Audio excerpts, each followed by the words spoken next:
Hey guys, so I'm super excited to have you guys here with me. I'm going to be starting a new series, and it's going to be basically just talking about college volleyball, athletics, sports, whatever, anything your heart desires. But we're going to start it off real simple, right? So first and foremost, I played collegiate volleyball at the University of Minnesota. I loved it. It was my dream school. Pretty much born and raised. I was actually born in Wisconsin, but we're not gonna talk about that. I was pretty much raised my whole life in Minnesota. My dad was a track coach, or not was, still is a track coach at the U of M. Grew up a Gopher. The whole track team from in the early 2000s was my babysitter. So I was the team's kid for a long time. But I love the University of Minnesota. I bleed maroon and gold. So being able to play there, or the opportunity to play there, was a dream come true. In all honesty, it was something I had dreamed about my whole entire life. So being able to play was super awesome because I love the sport of volleyball. I was able to be around a group of girls that I loved, and they were super awesome, super fun, great coaching staff. I was coached by the great Hugh McCutcheon, so that was all fun. I loved it. But I'm just gonna give you a little insight on what it is to be a college athlete, okay? So, first and foremost, when you get to college, your freshman year, you already signed everything. You're going to be a bulldog, a this, a that, a gopher. It's all fun. Everything is new. You're getting so much gear. Everybody, when you get there, so I got there in the summer. So I got there in June. So I was there with football players, basketball players. All the athletes got in there early because they need to take summer classes because it helps with the semesters and whatever. It's fun. Every aspect of college, you're on your own for the very first time. You're independent. Everything is shiny and new. You're meeting all these new people, all these new friends. You're just exposed to so much diversity and culture. It's literally probably maximum overdrive. It's the best feeling in the world, but it can be a little nerve-wracking. It was a little intimidating at times. I was a little nervous. I got a little homesick, even though I was 35 minutes away from home. I'm a big mama's girl, so I missed my mom a little bit, but it was still fun at the end of the day. I still had a great time. Social life was fun. School, it was easy because it's all intro classes, especially in the summer. They're just, what's your name? Where are you from? Da da da da. That's really what it was. Got a little harder as the semester went on because you're really getting into it. But at the end of the day, it's a lot simpler than you think, right?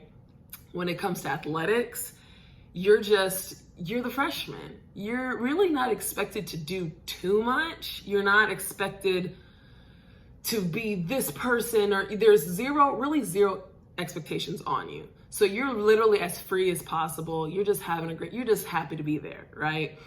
I keep looking down. I'm looking at notes just to sidetrack. Some advice I have for this stage in college: ask as much questions as you possibly can. Ask questions, because I promise you, somebody is either thinking it, or somebody's already asked it, or somebody is just as confused as you are. So you need to ask as many questions as possible, because that will show the team and the coaches that your head's in it. You want to get as much as possible out of it, right? In the realm of academics, I cannot stress this enough. Use a planner. Get a planner, use it. They're super cute.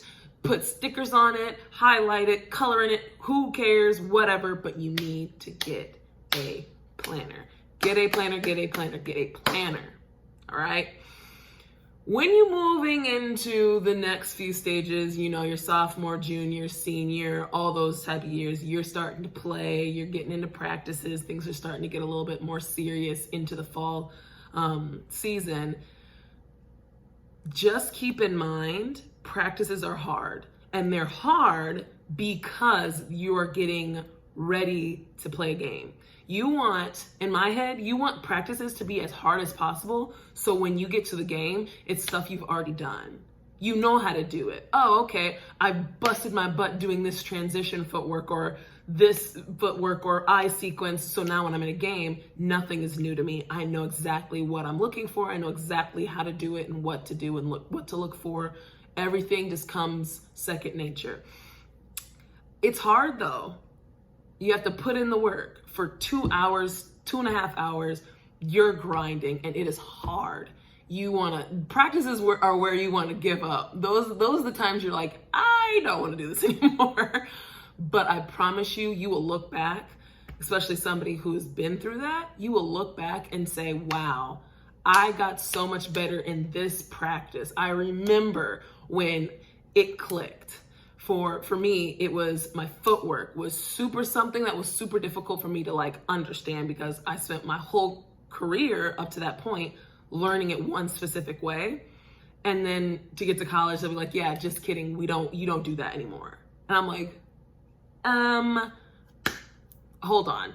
So it took me about 3 years. And I know that's crazy, but it took me about 3 years to really get it to it where it's second nature. I'm just doing it without anybody telling me anymore. No one has to remind me.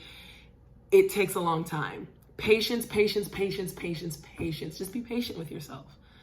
And this is easier said than done. And I still struggle with this in my day-to-day life. You need to be nice to yourself because when you're practicing and when you're playing, you have coaches who are on you, demanding the very, very best. And sometimes that's really, really hard, especially for your brain to connect to your body. Sometimes it's hard. Understandable. They demand so much from you because number one, they see it in you and they know you can do it. But sometimes it is, you need a little bit push to get you there. They're going to be doing all that.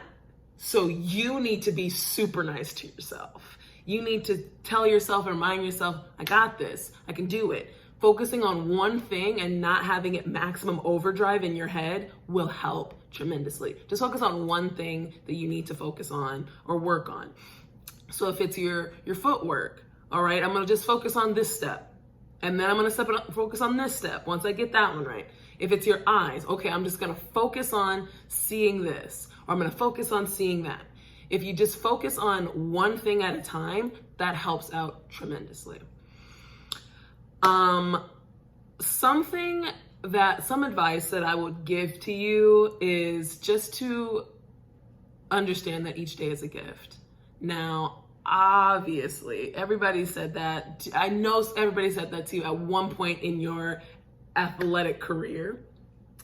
But I've had 4 knee surgeries, and I've been told by multiple medical people that you will not play Division I.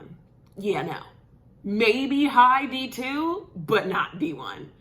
And I just finished my professional career.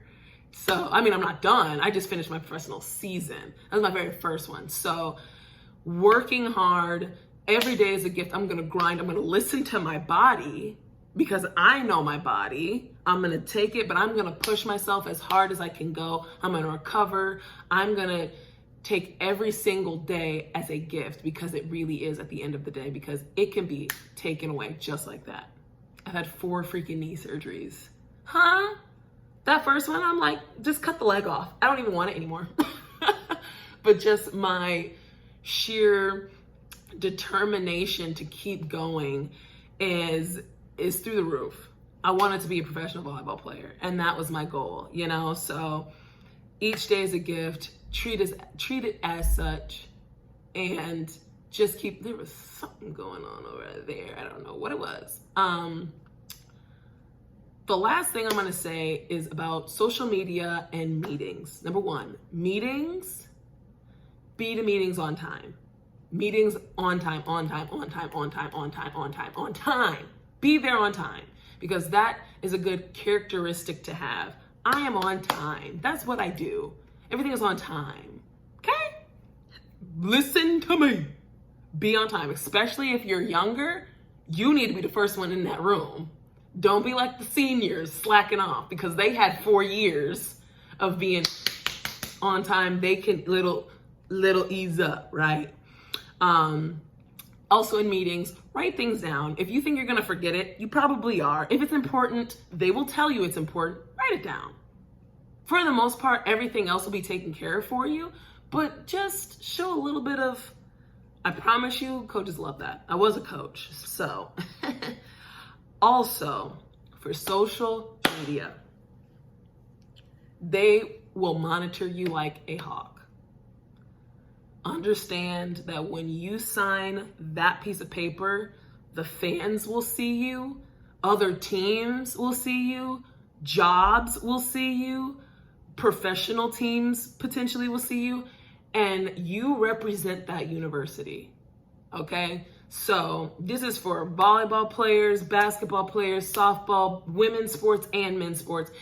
Be prepared to be watched with a magnifying glass when it comes to social media. I've seen way too many great athletes get in trouble because of social media. Okay? Be prepared to have coaches say, hey, take that down. Hey, don't delete that. Delete this. You know what I mean? But also, if it's a serious topic that you feel really passionate about, I would suggest talking with your coach before you send a post. Before Twitter, you get hot-handed and spew out the mouth. I would talk with your coach on serious topics and let them know how serious it is to you before you go out. That way you have that clearing, and then there is communication on both ends. So they can help you potentially represent that university or that team in a positive light. Because sometimes we get heated and we just want to say stuff. And that could be taken very negatively, you know? So my suggestion, my advice is to always, if you feel some type of way about any topic, a popular topic, such as Black Lives Matter, have that talk with your coaches. Let them know, hey, I feel really passionate about this. Let them know, you know what I mean? Some last minute tips, because I know this is a very long video. I really didn't mean for it to be this long, but it's a lot of information that I just really wanna, I was in college for 5 years. I have a lot to say. But some last minute things would be to find a hobby other than your sport. Because if you don't, you will burn yourself out. Take it from me. I cannot stress this enough. Find something you like to do. For me, it was coloring. I know that sounds really weird, and no, it wasn't like a Princess Tiana Frozen color book. It wasn't one of them. It was an adult coloring book, like with like shapes and stuff, you know what I mean? But that's how I de-stressed. I lit a candle, I listened to some jazz or classical music, and I would just color to de-stress. I just recently got into crocheting. That would have been so nice to have back in college. But find a hobby, find something. It doesn't need to be huge. It could be something real simple, but find something, because you will burn yourself out thinking about your sport 24/7 between your sport and school. You will go crazy.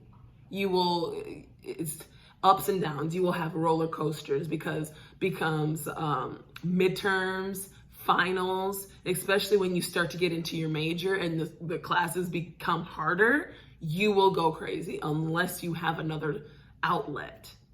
I promise you. Also, find some friends outside of volleyball, because or any sport, not just volleyball. Find some friends outside of the athletic realm, because I promise you, they will be so crucial to your life. So that was a lot.